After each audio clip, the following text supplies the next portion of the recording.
Hello and welcome to another podcast with myself, Alison.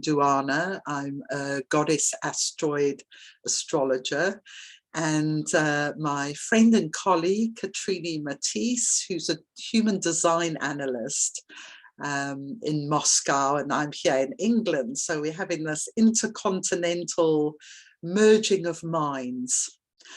And our topic today is looking at Pluto's recent move into Gene Key 60. So this happened on the 14th of January 2022, so very recent. And it's been quite phenomenal, actually, what has happened within those few days. So if we consider Pluto in Capricorn, it's been there for many years now, and one of the themes of that is uncovering corruption within systems. So it was quite interesting the day after Pluto moved into 60 that the British newspapers were full of Prince Andrew has lost all his titles because of the sexual abuse scandal in America. So that feels very significant. I mean, it's one in many of these uncoverings. But he's very high up the food chain, Prince Andrew.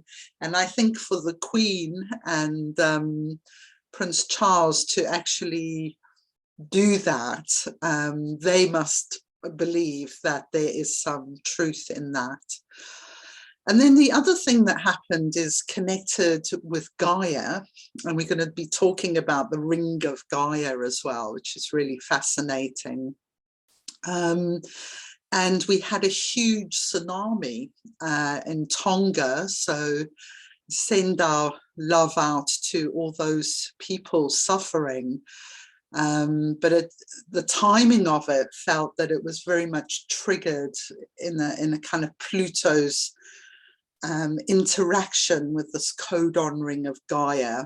So we're going to try and unravel some of that. And don't know if we can make sense of it, but we can talk about the keys in the Ring of Gaia and what they're all about.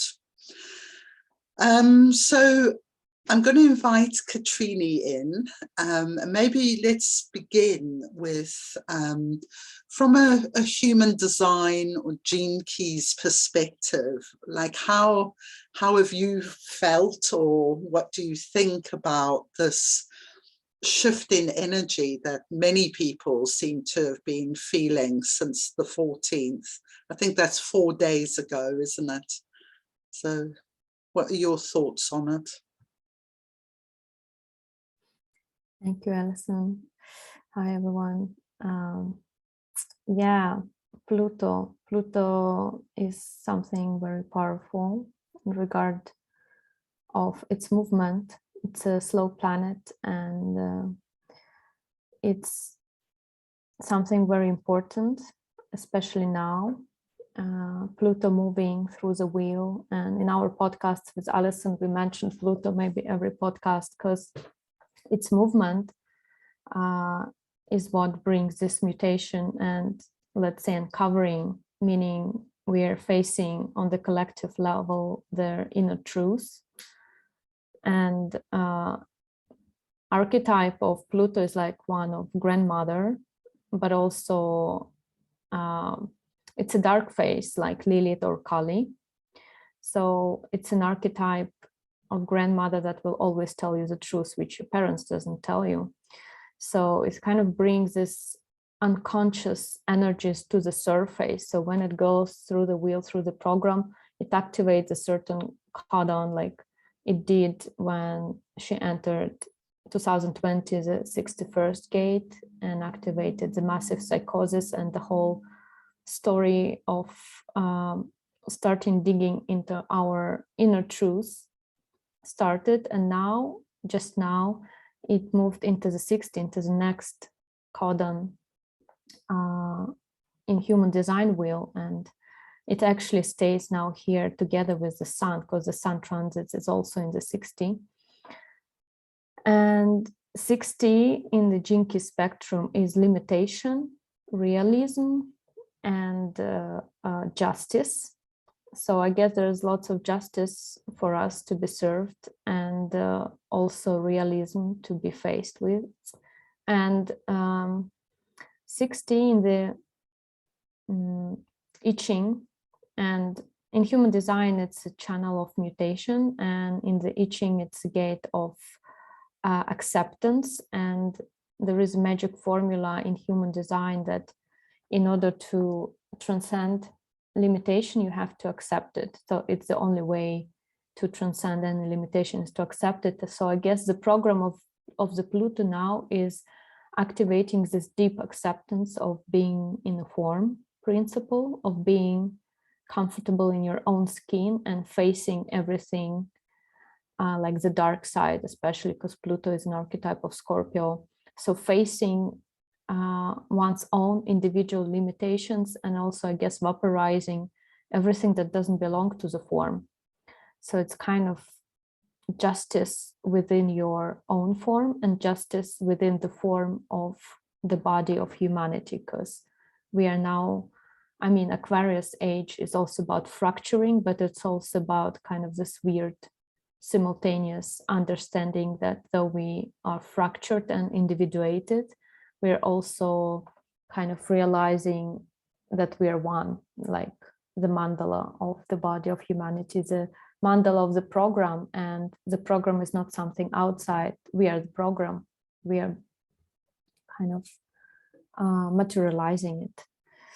So, yeah. I just wanted to pop in there and say I always feel it's very significant that 60 is the bridge between Capricorn and Aquarius. So it, you know, it feels like all of this unfolding with Pluto, the USA having their Pluto return next month, and then it stays in 60 until April 2024. So this is going to be a hugely transformational time with all these forms being broken down. Yeah, and just reading like Richard Rudd's, I was reading the 60 again today. It's really fascinating. And he's talking about how as humans, like we get attached to the form. So the form might actually be our body, or it might be the royal family or the job that we have. You know, the yoga center we work in, or it can be really positive, the form, but it's still gonna end its life. And that's really hard for humans, isn't it, to cope with? And he talks about like focusing on the magic and the spirit within, which will renew itself. So yeah, that feels like the way to kind of cope with how everything's, you know, you talked about the forms being vaporized, and I think Pluto is going to do that, but that's like potentially very scary for the average human being. For sure.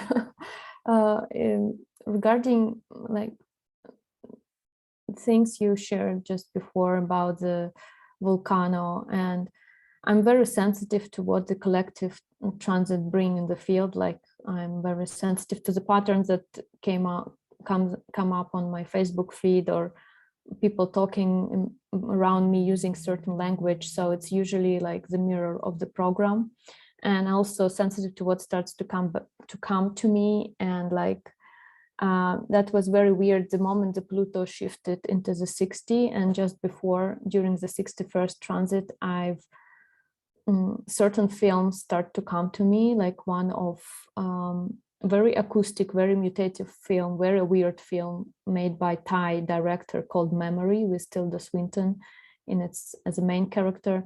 It was very weird acoustic, not visual film as usually, because films are like this moving picture. and I can talk about movies forever, but this one was very peculiar because I watched it during the 61st Jinki Gate transit of psychosis, inspiration, and sanctity. So there was lots of mutational and acoustic field, and both 60 and 61 are very acoustic. So I was watching it and something was really kind of shifting within myself. And within the movie, there were UFO and there were memories, and there was like this weird patterns of like acoustic patterns. But also there was this several scenes were about man digging into the earth and finding out some skulls.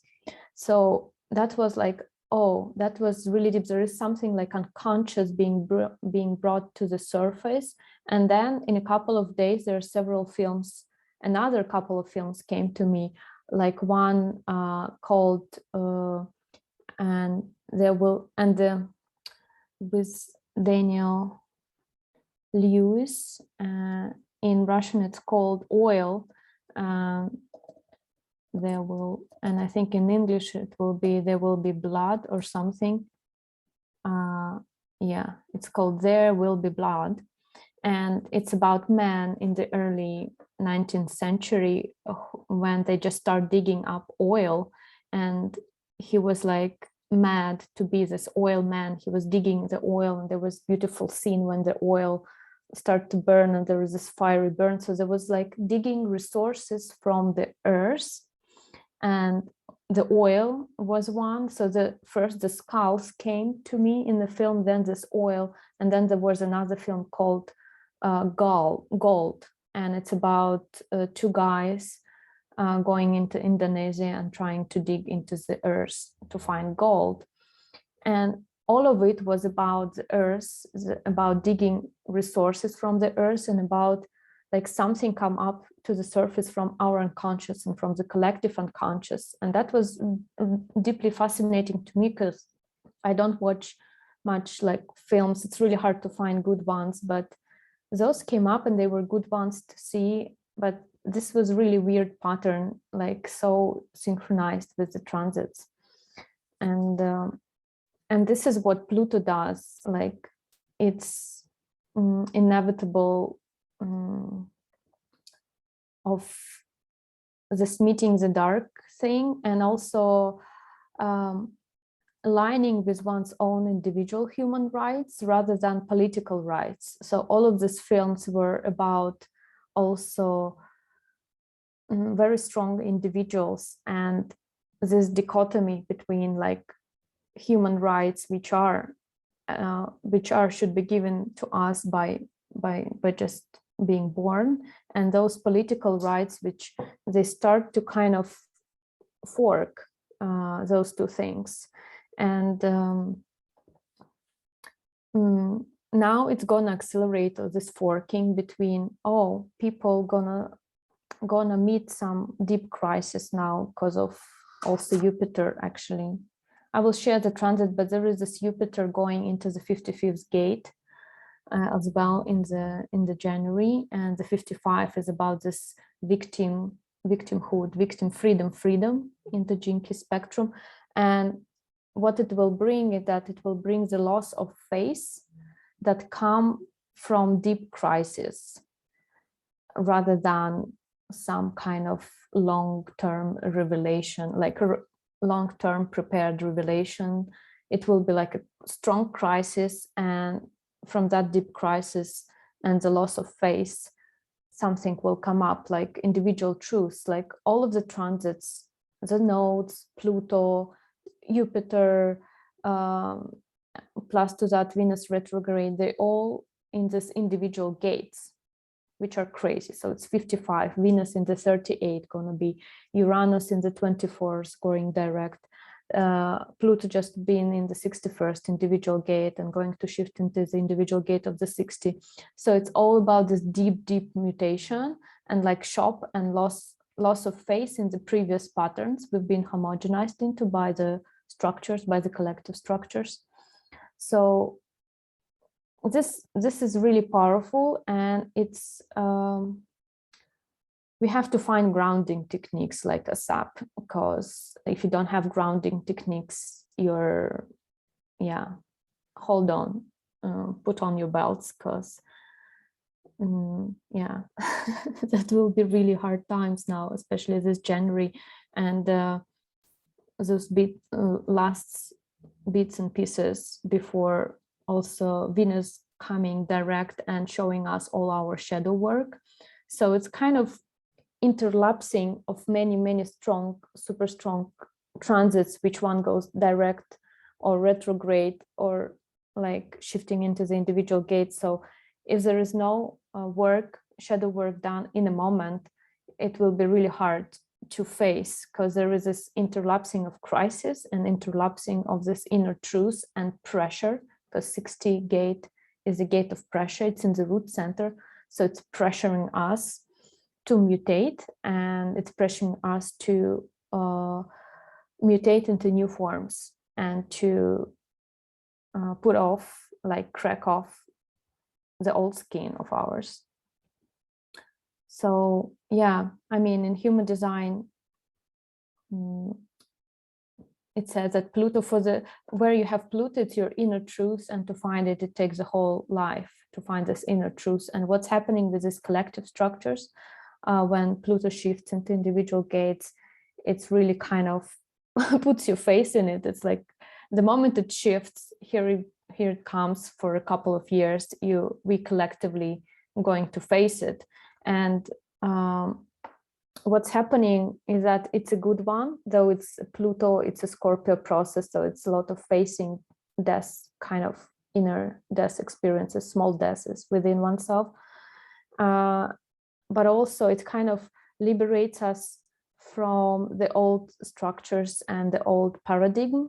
But the moment this old paradigms, whether that religious, cultural, or political, start to understand that their time is up, the sphincter is start to get tighter, and it's going to choke many things. So the moment big collective egregores, big collective fields start to understand their dying way, they start to put more and more control before their like last deaths, I don't know, choking, and deconstruction is happening. So for us, there is nothing to watch, and there is nothing more important than to align and follow your inner authority rather than outer, and understand that there is no any familiar experiences. Our life bubble is very different from someone else's stories nearby, like someone else experiencing cows, but it doesn't mean the other one person near you experiences same cows. So it's all very, very, very individual, start to be very individual. For someone it's a happy time, for someone it's a cows, for someone it's crisis, for someone like it's a deep shadow work. It's kind of, yeah, very colorful. Alison. Oh, so Help much me. to respond there.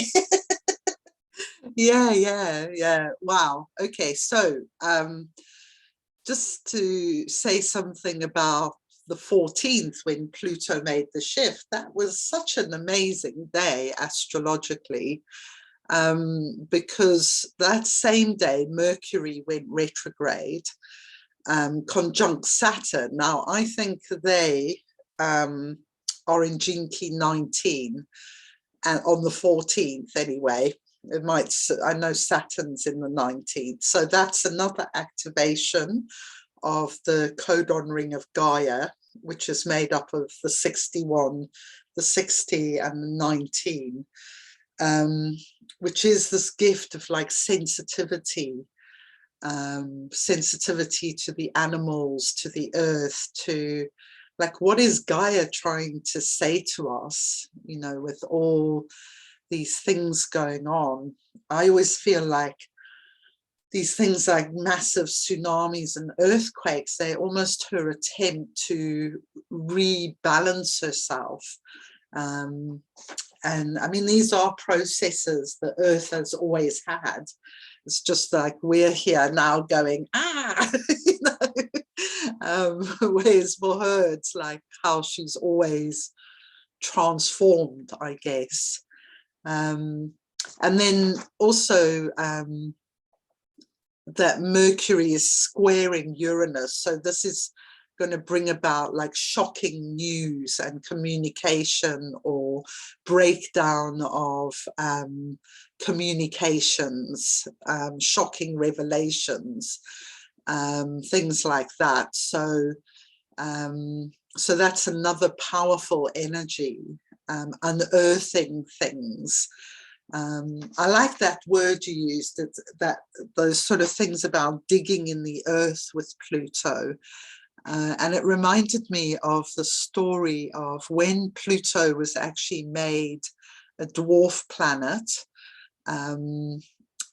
It was within a couple of days of that there was a guy who kept a woman, and I think he had a child with her, and kept the child underground in the house for like years and years and years. You know, like something ridiculous, like 10 years had passed. And then it was all uncovered and brought to light. So that is the effect of Pluto and Uranus as well, though, can be like, suddenly you see the truth about things. Yeah, and another little interesting thing you were saying, like Jupiter is in the 55 at the moment. So I've been looking at the USA's birth chart, and the sun... It's not in the moment, but it's going to be there. I will check the date. It's going to come there. Yeah. Okay, I'll look at this. Have I got it here? Oh, I think it is there. I think it was there on the 14th, 3 degrees Pisces. I think is Gene Key 55, because that's my north node, is 2 degrees Pisces. So I'm pretty sure on that. Anyway, so the USA's birth chart had the Gene Key 39 as the life work. And that's all about like liberation is the highest energy. And at the Pluto return, the sun is in the 55, which is all about freedom. So it feels like the energies are trying to free us. But in order to free us, we have to go through the 60, the cracking of the vessel. That's what it's called, the breakdown of the forms.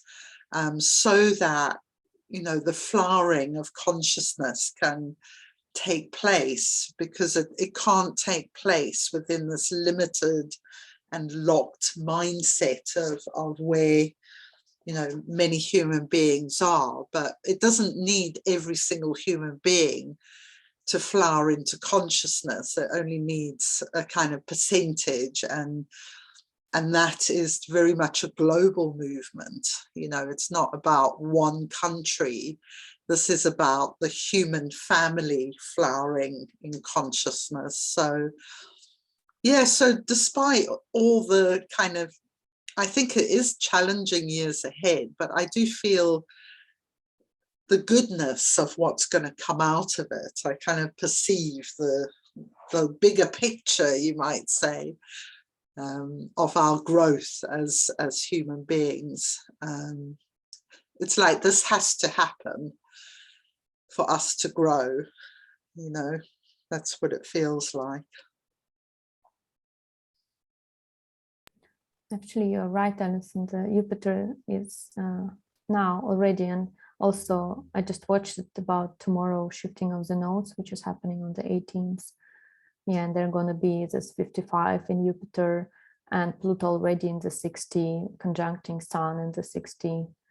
And yeah, Jupiter being in Pisces in the 55 is like, it has this Neptunian fog, like the Pisces has this Neptunian fog, and Jupiter being like this expansion. So there are going to be, and 55 operates in a pulse. So it's kind of the changing of the mood happening in a pulse. It could be super low, and then the moment is super high. So it's like, it's madness for ones and clarity to others. So there is this 2 different kind of poles of, I don't know, individual psychosis or individual awakening, individual insight that can happen. And it's like a clock, you know, this whole thing just operates like so, like step by step, like it's a really perfection of this alignment of this global clock, just highlighting certain things within our collective chemistry and just makes it really perfect and smooth. If we do our work within, it may happen pretty smoothly. So maybe I share just some things. So this is the 18th of January, and this is I'll take away some numbers. So we see Jupiter into the 55. We see that today, if we put this today, the nodes are still in the 20, 30, 34, which makes this manifesting generator channel. And tomorrow, the energy of business is gone. And we have this individual gates 8 and 14 here, and the 55 Jupiter and Pluto in the 60. And yeah, it's pretty powerful.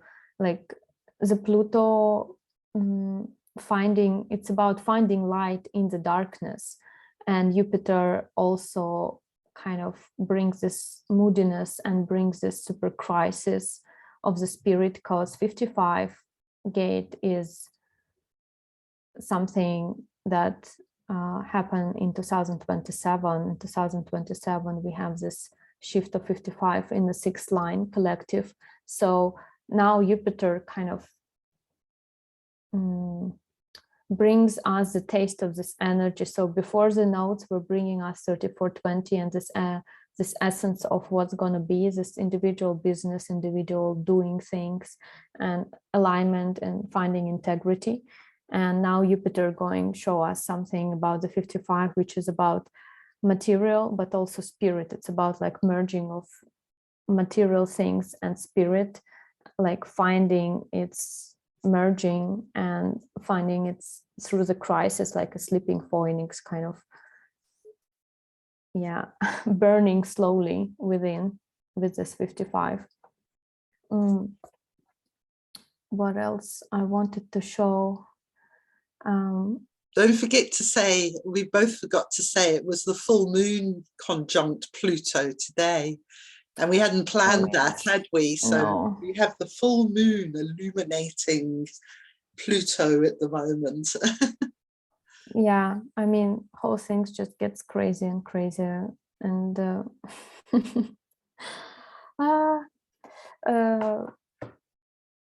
I wanted to show something curious.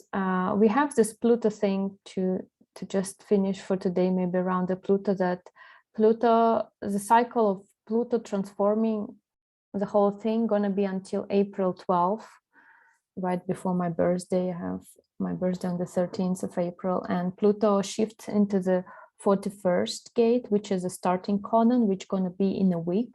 This is how we count Rave New Year in our wheel.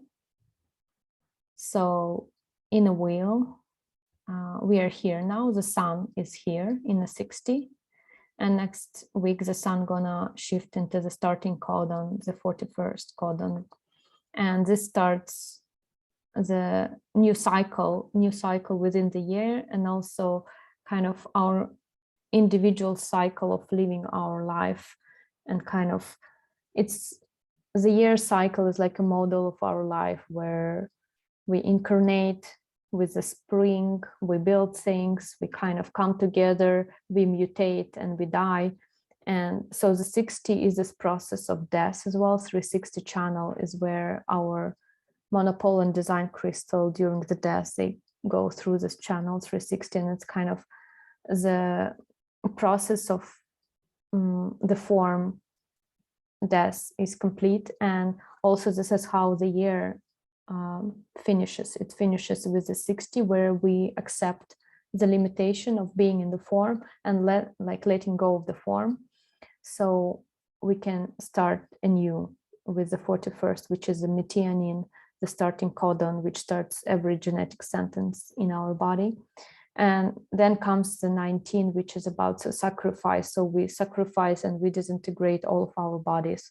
And then a new element, and it's going to be the 13th, the gate of Sphinx, which starts the quarter. And so this, we're going to be in the 60 until 2024, until 12th of April 2024, when Pluto enters the 41st. And this is kind of the end of the story and the beginning of a new story of a human experiential way. So the Pluto, when Pluto enters 41st, it's kind of the beginning and the end of the whole story. It kind of hits the starting codon, and the program starts to kind of say us goodbye, because we finish the whole cycle. Imagine the Pluto during its long cycles, where it stays in each gate for a couple of years. It went through the whole wheel. And we are now here in the 60, and in 2 years, it's going to hit 41st gate. So it's going to be something completely different, the end of the story. And it's going to be there until 2027 in the 6th gate, in the same gate, in the 6th line. And only then there's going to be, like, for the year it's going to enter the 19th, the gate of sacrifice. That would be something that where we really gonna meet what's called the Codon Ring of Gaia. In this is the whole collection of the Codon rings of different keys coming together. So the Ring of Gaia is 19, 60, and 61. And this is a very powerful program. So every ring is kind of a program. We see that the ring of origin is the 41st gene key, starting codon. It doesn't connect to anything except its programming partner, which belongs to another, the ring of no return. So we kind of start things, and then we start to come together with our leadership, and we start to speak our truths, the 62. And then the higher realms, when we start speaking our inner truths, our individual voice, higher realms start to kind of put us through the initiations where there is no return to the old. And then the Ring of Gaia comes. So the 61st is about finding your inner truth, same keynotes as for the Pluto. So inner truth is this coming to the inner chamber and connect to one's own intuition and to one's own vitality. And it's a very, very strong key, because it's very, it's made out of the 57, which is about clarity and intuition, and it's made out of the 58, which is all about dissatisfaction and vitality and bliss. So it's this wind and lake elements, which are very kind of, the wind is very subtle. So the 61st is about converting psychosis and intellect, basically the mind, letting go of the mind to find the permanent atom of one's soul, of one's incarnation, this atom that never dies, that is beyond space and form. And when we connect to that, to our inner truth, which doesn't kind of interact with any kind of changes, and the moment we connect with that, with the core, with our center, simultaneously we connect with the inner truth of all other beings on the planet Earth. So it means if you find our center, we found the center of everything that exists. Any human being has the same kind of center, any even object, mineral, or animal, it's the same permanent atom of the form. So when we come to grasp with our inner truth, we connect to the inner truth of the whole forms. And the forms, meaning all the bodies of all the animals and all kind of forms that exist on the planet, they're produced by the Earth, by the Gaia. So all forms are made of design crystals, which are not atomic, but are black matter, basically, and they reside in the core of the Earth. So the Earth giving birth to all kind of forms. And forms never disappear. Even those who get extinct, they can be reborn from the core of the Earth. That's how new species appear. They appear because the Earth gives off this design crystals, which produces forms. So all forms, they never repeat, they reincarnate and they die, and they come back to the core of the earth. So everything comes from the earth and everything comes back to the earth. So finding your inner truth is kind of finding the inner truth of the form, of what it means being in the form, and also what it means to die and to reincarnate, and what it means to connect to the core of the earth. So this is the 60. And when we look at the 60, we can see that it has all yin lines, and in the middle there are 2 yang lines. It's very beautiful geometry. So it's 2 yang, 2 yin, and 2 yang. And 2 yin is like create this kind of small gap inside. So it's like a yin space within us that is receptive to God, that is receptive to Gaia. And it's kind of this kenosis, which is clearing yourself out to be connected instead of stuffing yourself with the information and the intellect and psychosis to find your answers, but rather emptying out this kenosis process of emptying oneself out to actually find an inspiration and inspiro, meaning this fiery breathing of a moment, being in the moment, being in connection, being in this divine dance. And so this is 61 program, and next comes 60 and then the 19th. So they come together, this Codon Ring of Gaia, and in the middle there is this 41, the starting codon. So the 60 is the form of the Gaia itself. So the 61 is kind of its core, and the 60 is its form, its limitation. And Earth is kind of this divine justice. The Earth itself is a justice, and it's mutating now. So are our forms. So the Pluto hitting the 60 mutates our forms. The Gaia mutates herself. So we mutate together with the planet. There is nothing wrong going on with the planet, nothing wrong going on with us. It's just a mutation which accelerates and gonna hit 2027 when the global shift's happening. So everything is fine as long as you kind of keep aligning with yourself, with your strategy and authority. So not to get psychotic, and not to suffer from your own limitation, except just accepting them the way it is, and like keep watching the movie.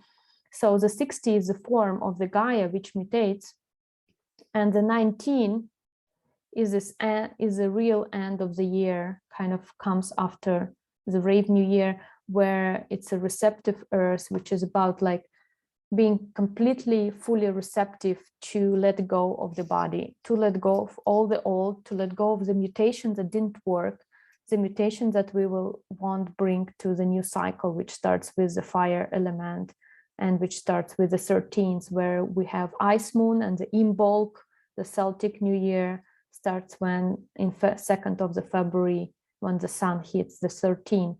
So this Codon Ring of Gaia is inner truth, accepting the limitation of the form, and the 19 is the sacrifice, the divine sacrifice that the Earth gonna take and us gonna experience all together. And yeah, that's just the beginning, because after that we're gonna face 12, 56, and 33, which are all stop codons, and they call the Ring of Trials.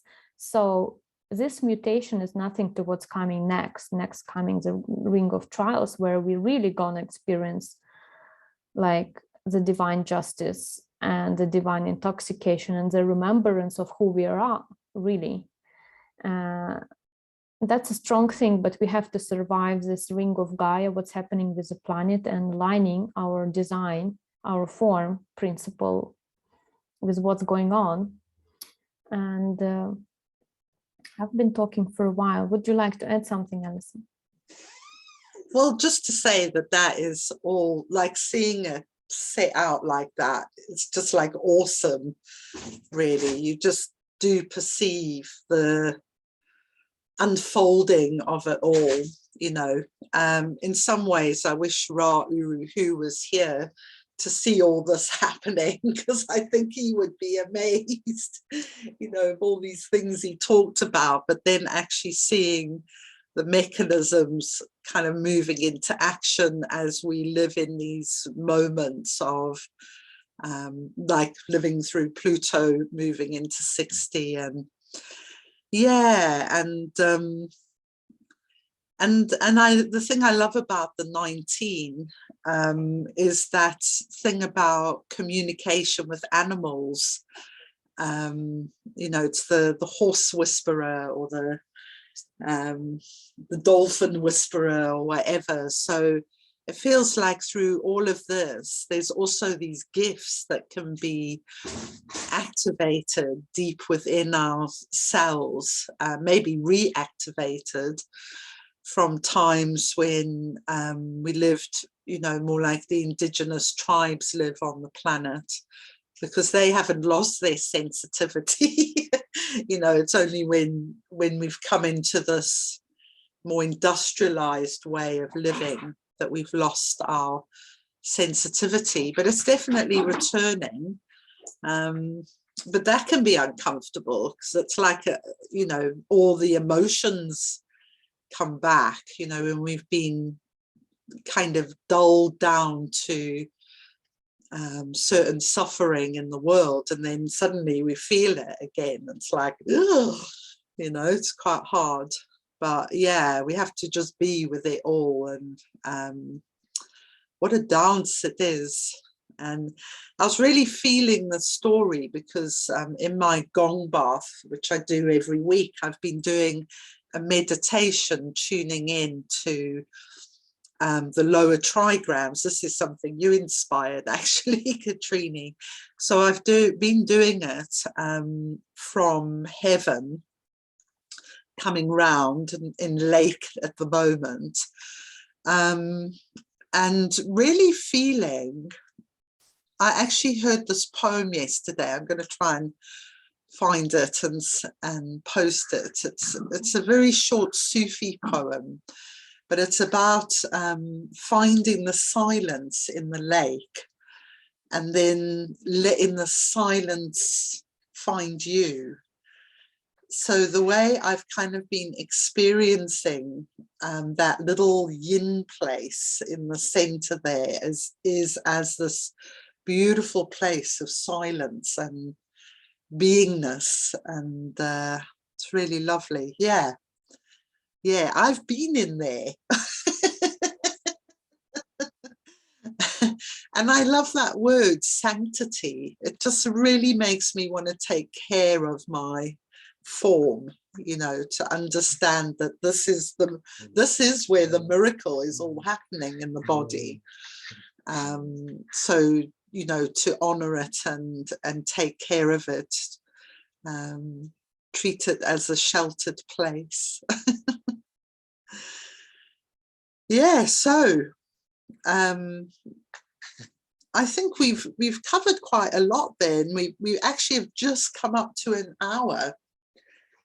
So I feel kind of complete, thinking everything I've said, and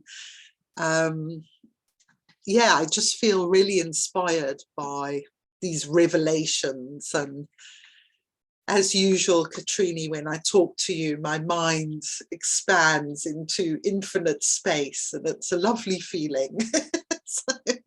So thank you for this time together, and thank you for everyone who watches this, and thank you for, you know, the comments that you leave. We really appreciate them. Both of us offer readings. I do goddess asteroid readings. Katreni does mostly human design thing, but we both do gene keys as well. So our details are there. If you want a reading, we are available at some point. So yeah, thanks everyone, and I'll just hand you over to Katreni for some last closing words. Thank you, Alison. I'll be quick. I just wanted to finish about this 60 where the Pluto entered and where the sun is now, and it's made out of water element, the river, which is also called abyss, which is the archetype of the 29th gate, which is all about saying yes to where you are now, not projecting oneself into the future and saying, I want to be in the future. I don't want to sit in this damaged car. I don't want to see this landscape. I don't like to see. It's about, okay, I'm with these people in this pain of body of pain, in this environment, in these circumstances. And I'm saying my full yes to that, to experience where I am, because body is always here. It's not in the future. It's not in the past. Body is always here. So what about mind being here as well? Maybe not in the now, but here. And here will bring now moment. So it's about saying yes to here, not to there and not to over there. And that's based on transforming dissatisfaction into vitality. So it basically, any kind of dissatisfaction you experience at your core is actually the vitality in disguise. So it's about like, okay, it's actually my vitality. How can I tap into being blissful within my body? And even if I experience pain or I experience this is that or that, is about finding this gradient shift from dissatisfaction into vitality. And that will bring this moment of devotion and this moment of jumping into the abyss, saying yes, because when you jump into the abyss, this is the safest step you can make. Because if you run, like if you stuck around on the shore, not sure of whether this or that, there will be a tsunami or volcano comes and it will take you and can damage you. But if you jump into the abyss, you are safe because the river just takes you. The deeper you are in here, the safer you are. So it's about, okay, I jump into the depths of my own abyss, and this is the safest place to be when I say I'm here now and I'm not dissatisfied with my life and this year and the cycle. I'm actually blissful and I'm devoted to my own vitality. So this is basically what 60 is about. It's about devotion of blissfulness. Okay, that's what I wish to all of us to experience with the 60 Pluto and the sun in here. And just making a deep, deep pause before the Rave New Year, which is going to be 22nd of January. Make a real pause, accept your limitation, and enter into a new cycle with a new spirit and with the spirit you deserve. That's it. Thank you, Alison, for being in this beautiful conversation, our dialogue. Thank you all.